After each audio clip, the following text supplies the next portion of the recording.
সত্যি বাবু আজকের আগত মই কাকো ফোন করং নাই সত্যি কথা মই একটা কথাই কবার হচ্ছে মই প্রতাপের সাথে কথা বলছ মুখ খুলিয়ে কবার হচ্ছে মই কারোর সাথে যোগাযোগ করং নাই মই দুটিকারের সাথে যোগাযোগ করছি আর প্রতাপক ফোন করছি মই যেটা সত্য কথা মই বারবার ওটাই কবার হচ্ছে প্রতাপ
বছর দেড়েক আগে তৃণমূল কংগ্রেস ক্ষমতায় ছিল। সেই সময় কোচবিহারের দিনহাটা বিধানসভার শালমারাতে চিরঞ্জিত বর্মনের বাড়িতে আক্রমণের ঘটনা ঘটে। চিরঞ্জিত বর্মনের গর্ভবতী মেয়ে বাড়িতে হাজির ছিল। চিরঞ্জিত বর্মনের দাবি সেই সময় তৃণমূল আশ্রিত দুষ্কৃতীরা তার বাড়িতে তারা আক্রমণ চালায়, ভাঙচুর করে এবং তার গর্ভবতী যে মেয়ে রয়েছে সেই মেয়ের পেটে লাথি মারে, যার ফলে তার সন্তান যে জন্ম হয় তারও সমস্যা, পেটে থাকা সন্তানেরও সমস্যা হয়। সেই ঘটনা রাজ্য রাজনীতিতে তোলপাড় শুরু করেছে। চৌঠা মে রাজ্যে পালাবদল হয়েছে, ক্ষমতায় এসেছে বিজেপি। আর বিজেপি ক্ষমতায় আসার পরে ১.৫ বছর সেই পুরনো ঘটনার প্রতিশোধ নিয়েছে চিরঞ্জিত বর্মন।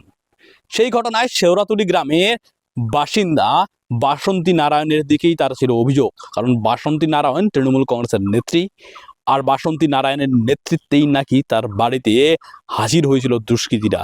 সেই কারণে ক্ষমতার পালাবদলের পর থেকেই বাসন্তী নারায়ণরা বাড়ি ছেড়ে পালিয়ে যায়। তারপর থেকেই তাদের খোঁজে দীর্ঘদিন অপেক্ষায় ছিল চিরঞ্জিত বর্মন ও তার পরিবার। বাসন্তী নারায়ণ সম্প্রতি বাড়ি ফিরেছে, আর বাড়ি ফেরার খবর পেতে হাজির হয়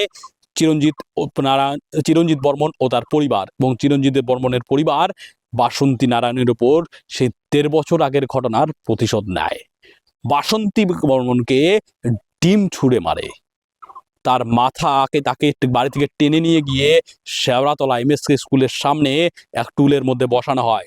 সেখানে গ্রামবাসীদের সামনে তাকে হেনস্থা করা হয়, তাকে লক্ষ্য করে ডিম থেরাপি দেয় তারা, এবং স্পষ্ট জানিয়ে দেয় যে সেদিন রাজ্যে ক্ষমতায় ছিল তৃণমূল কংগ্রেস। আর তৃণমূল কংগ্রেসের ক্ষমতা থাকায় দলের গরমে তার বাড়িতে আক্রমণ করা হয়েছিল, তার বাড়ি ভাঙচুর করা হয়েছিল এবং লুটতরাজ করা হয়েছে।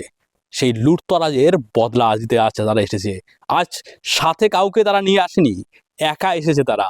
এখন তো তাদের বলে তারা ফোন করুক, জোগাড় করুক তাদের সেই দলকে আর সেই দলের গরমকে যেমন করে ১.৫ বছর আগে প্রতিশোধ নেওয়া হয়েছিল, তারা তার কিছুই নেয়, বদলা হিসেবে কিছুই নেয়নি, বরং ডিম থেরাপি দেওয়া শুরু হয়। বাসন্তী নারায়ণকে লক্ষ্য করে মুহুর্মুহু ডিম ছোড়া হয়, আর সে তাড়িয়ে তাড়িয়ে দেখতে থাকে ওই এলাকার মানুষ। বাসন্তী নারায়ণের অভিযোগ, ঘটনার খবরকে পুলিশকে দেওয়া হয়েছিল, পুলিশ অনেক দেরিতে এসে পৌঁছায় এবং কোনো বরখাস্ত ব্যবস্থা নেওয়া হয়। যদিও এই ঘটনায় নিজেদের যোগ অস্বীকার করেছে বিজেপি বলেছে যে তাদের দলের কর্মীদের স্পষ্টভাবে বলে দেওয়া হয়েছে সাধারণ মানুষ বা বিরোধী দলের কোনো থেরাপি দেওয়া যাবে না এবং কারো কাছে কোনো তোলাবাজি করা যাবে না। যদিও বিজেপির নেতৃত্বরা বলেছেন যে ব্যক্তিগত যে রেষারেষির জেরেই এইরকম ঘটনা ঘটতে পারে, তাদের দলের নাম জড়ানো হয়েছে। যদিও চিরঞ্জিত বর্মনের পরিবারের দাবি, তারা স্পষ্ট তারা দাবি করেছে যে তাদের উপর যারা অত্যাচার করেছিল সেই দিন, সেই সঙ্গে সরকারের সঙ্গে জড়িত, তাদের রেয়াত করা হবে না। এইভাবে বেছে বেছে তাদের উপর তারা প্রতিশোধ নেবে, তারা ডিম থেরাপি করবে।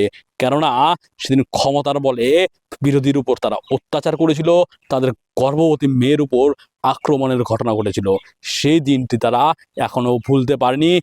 তাদের মেয়ের যে সন্তান জন্ম হয়েছিল, সেদিন সে তৃণমূল কংগ্রেস আশ্রিত হারমাদদের লাথ মারার ফলে সেই সন্তানও ক্ষতিগ্রস্ত হয়।